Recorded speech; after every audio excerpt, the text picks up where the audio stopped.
मैंने कहा तुम्हारी औकात है ना, ये बिहारी को पीठ में गोली मार के भाग रहे हो, तुम्हारी औकात है ना, सामने आके देखना किसी बिहारी के कभी कश्मीर में।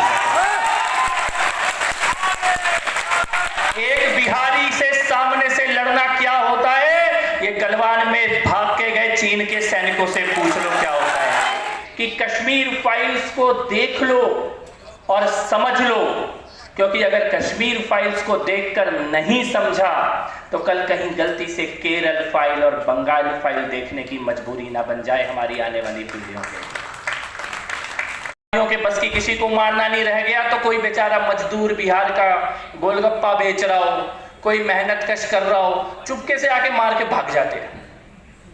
मैंने कहा तुम्हारी औकात है ना, ये बिहारी को पीठ में गोली मार के भाग रहे हो, तुम्हारी औकात है ना, सामने आके देखना किसी बिहारी के कभी कश्मीर में। एक बिहारी से सामने से लड़ना क्या होता है, ये गलवान में भाग के गए चीन के सैनिकों से पूछ लो क्या होता है। तुम्हारी इतनी औकात है कि तुम धर्म के नाम पे चुपके से गोली मार के भाग। बिहारी सब पे भारी। आज कश्मीर में हुए हिंदुओं के नरसंहार पे चर्चा होनी है, जातीय विध्वंस पे चर्चा होनी है। नरसंहार का स्वरूप कैसा था, प्रताड़ना कैसी थी, अत्याचार कैसे थे, इसके बारे में बताने के लिए कौल साहब और अंबरदार साहब यहां पर बैठे हैं। लेकिन नरसंहार होता क्यों है, नरसंहार हुआ क्यों हिंदुओं का, और किस वातावरण में नरसंहार को किया जाता है, उससे पहले की पृष्ठभूमि कैसे तैयार की जाती है, उसके बारे में चर्चा करनी बहुत जरूरी है। क्योंकि कश्मीर में हुआ हिंदुओं का नरसंहार पहला नरसंहार नहीं था, और अगर हम कश्मीर के सबक को ठीक से नहीं सीख पाए तो कश्मीर में हुआ हिंदुओं का नरसंहार आखिरी नरसंहार भी नहीं होगा।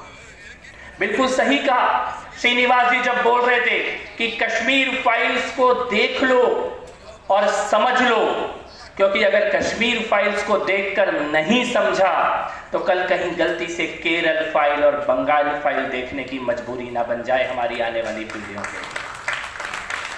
इसलिए नरसंहार के पीछे के कारणों को जानना जरूरी है।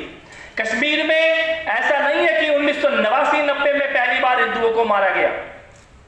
13वीं शताब्दी में एक शैतान जिसका नाम था सिकंदर बुत शिकन, उसका नाम बुत शिकन क्यों पड़ा? बुत मतलब मूर्ति, मूर्तियों को, मंदिरों को तोड़कर उसके बाद अपनी सत्ता स्थापित करता था। बर्बरता, अत्याचार उसकी पराकाष्ठा अभी नहीं 700 साल पहले कश्मीर में सिकंदर बुत शिकन ने इसकी शुरुआत की।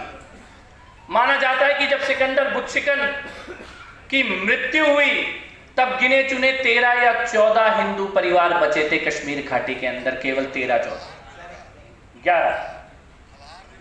इसलिए नरसंहारों का यह इतिहास 700-800 साल पुराना इतिहास है। केरल के मोपला का नरसंहार, इसके अभी 100 साल हम पूरे हुए हैं। किस प्रकार से वहां पर टर्की में टर्की के बादशाह को खलीफा बनाने के लिए केरल में मोपला में हिंदुओं का नरसंहार किया जाता है। इसको क्या बोलेंगे इस मानसिकता को? जिहाद। इसीलिए हमें समझना जरूरी है, और आज के वातावरण में समझना और भी ज्यादा जरूरी हो जाता है। मैं ये कहना चाहता हूं, जहां पर भी नकली धर्मनिरपेक्षता के नाम पर सत्ता मुस्लिम तुष्टीकरण की गुलामी करेगी, वहां एक ना एक दिन कश्मीर जैसे नरसंहार को जरूर देखने की मजबूरी बन जाएगी। और बिहार में यह बात कहनी और भी ज्यादा जरूरी है। यहां पे कई ऐसे सत्ताधारी रह चुके हैं लोग जो धर्मनिरपेक्षता के नाम पे धर्मनिरपेक्षता नहीं कर रहे, तुष्टीकरण की अंधी गहरी खाई में ऐसे नाक नाक तक डूबे हुए हैं।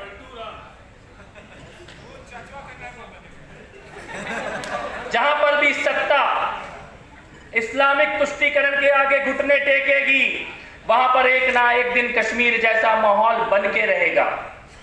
यह हम सबको समझना होगा। और जहां भी हिंदुओं में एकता नहीं रहेगी। वो कहते हैं भारत की एकता की बात करनी चाहिए। मैं कहता हूं भारत की एकता तभी संभव है जब तक हिंदू बहुसंख्यक है। भारत की धर्मनिरपेक्षता तभी संभव है जब तक हिंदू बहुसंख्यक है। ये सद्भावना, धर्मनिरपेक्षता, शांति, एकता, ये केवल तभी तक तो है, वरना जहां जहां हिंदू घटा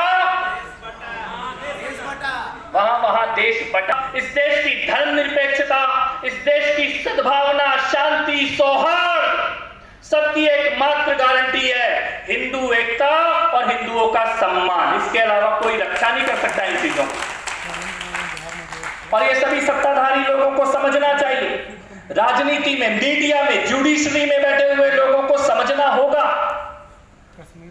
एकमात्र सेकुलरिज्म की गारंटी, सही सेकुलरिज्म, ये नकली वाला नहीं, खैरे मकदम वाला सेकुलरिज्म नहीं है जो ये पटना की सड़कों में खैरे मकदम लगा हुआ, ये वाला सेकुलरिज्म नहीं।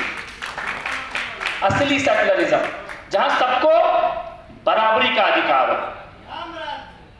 जहां किसी के साथ भेदभाव ना हो धर्म के आधार पे। कश्मीर में क्या हुआ, अफगानिस्तान में क्या हुआ, पाकिस्तान में क्या हुआ, धर्म के आधार पर भेदभाव। मैं ये कहना चाहता हूं कि नरसंहार तब होता है जब एक खास धर्म को खलनायक की तरह मीडिया, जुडिशरी, ये लोग दिखाना शुरू करते हैं, तब वो नरसंहार की पृष्ठभूमि बनाते हैं।